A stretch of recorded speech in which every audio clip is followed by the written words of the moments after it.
Hey guys, welcome back to the channel. In today's video, we are going to be talking about plate carriers and how to set them up.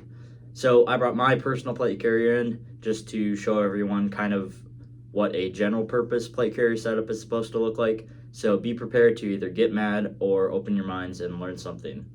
And with that being said, there are three things that you need a plate carrier to do. You need it to stop holes, you need it to plug holes, and you need it to make holes. So as of right now, I'm currently using a Crye Precision JPC.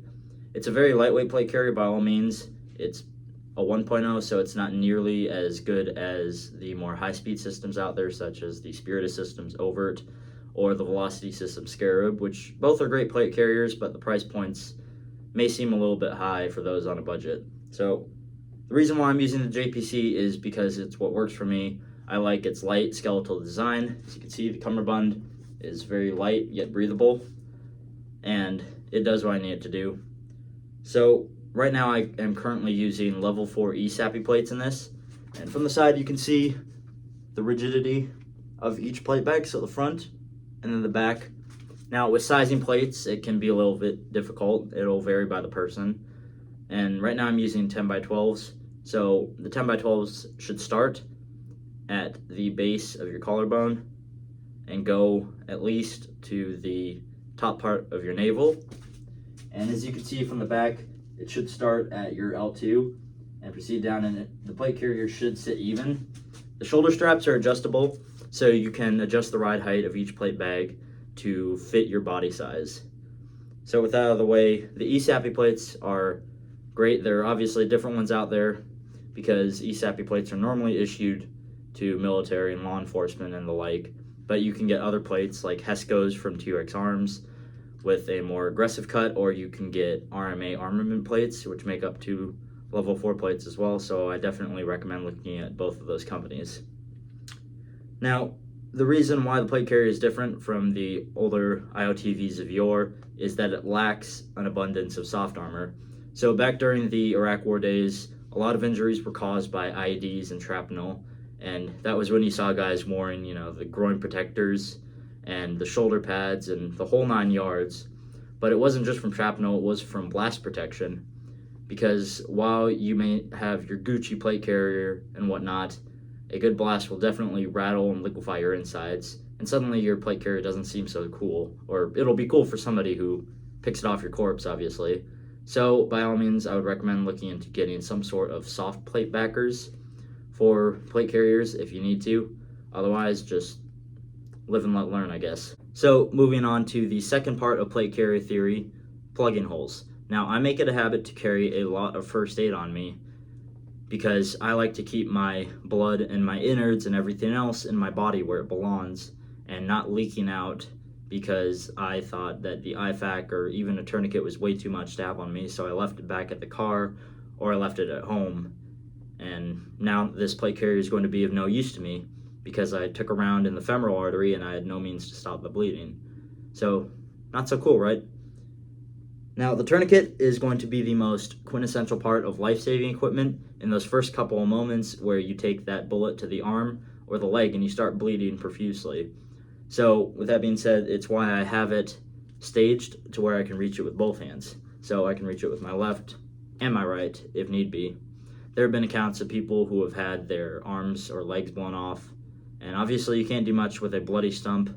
And there have been other cases where they've been shot in the arms and a 7.62x3.9 leg cord just completely cut their nerve ending, so now they can't use it. It's basically a useless hunk of meat, so definitely keep a tourniquet where both hands can reach it. Now on my back left side here, I have my Thick Boy IFAC. Now the IFAC, or individual first aid kit, is a whole other subject on its own, and if I went into it too much, it would definitely take up a lot of the time and negate the fact that we were going over a plate carrier setup, not first aid. But I keep the most essential pieces of life-saving equipment in here, such as hemostatic gauze, nasopharyngeal airways, hyphen chest seals, and so on and so forth. So obviously keep your essentials where you can reach them, or if you're working with buddies, your buddies can come up to you and be like, hey bro, where you got hit? Where's your IFAC? And then they'll look back here and see it.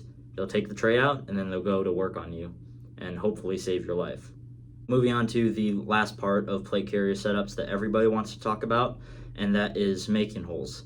Now, I am a big subscriber to carrying a full combat load, which is 7 magazines on my person, so that means at least 6 and then 1 in the gun. Now, this plate carrier is designed to be worn in conjunction with a belt system, so that means at least 4 magazines on the carrier, 2 in a belt, and then 1 in the gun. Now, I don't double stack magazines on the front plate bag, and here's why. So while it is great having all that ammunition there for quick and easy access, it seems very counterintuitive if you're forced to go prone in a gunfight, because you'll either knock the wind out of yourself or your rear end is going to be 5 inches too high in the air and you're going to catch a bullet in the butt cheek because you couldn't keep a low enough profile. So that's going to suck. That's why I highly recommend those of you who have plate carriers to keep it as streamlined as possible in the front. Now, as for the mag pouches I'm using currently are just simple nylon pouches with bungee cords and a pull tab, and what that does is it makes for a great QD, or quick detach, mag pouch system. Now, the reason why I use these is because they are quick and easy access.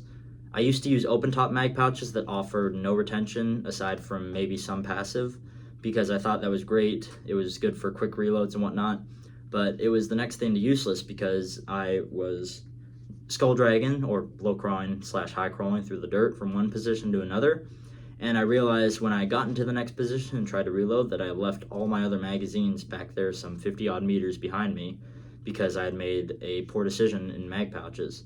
So definitely find some form of active retention when it comes to your precious ammunition. Now, for the last little bit of equipment I have a simple headlamp, and it is great when I need to work with both hands, so I'm not holding a flashlight or wedging my neck into some uncomfortable position. So it's great for hands-free work, and it can toggle between red, green, and blue, and also white light or an even brighter white light for those of you who are borderline blind. Now, when it comes to other plate carrier setups, it obviously differs by the person and what they do for a living. So a law enforcement officer might have pouches for handcuffs, pepper spray, a taser maybe, and even a baton, while a military service member might just need a multi-tool pouch and an admin pouch for his snacks and whatnot. So I definitely recommend watching videos on plate carrier setups, and not only that, but experimenting with your own plate carriers and finding what works for you. So you might go through 1 or 2 carriers. Obviously, do your research, and you don't want to be buying some real expensive plate carrier off the bat and then absolutely hating your decision because the plate carrier fit poorly. Size yourself right for your plates as well, because it won't do to have your plate carrier hanging off of you or being too ridiculously small like a baby bib. And 3, obviously, like I said, you're going to go through a lot of different options. So experiment, get out there, go run some laps, drag yourself in the dirt, and run some reload drills as well. With your full plate carrier setup, if you do that, you'll find what doesn't fit on it, what shouldn't be on there, and how everything fits in general. So I definitely recommend getting out there and getting some training. But that's all I got for this video. If you liked it, leave a like. If you didn't, a dislike. Subscribe for more, and I will see you in the next one.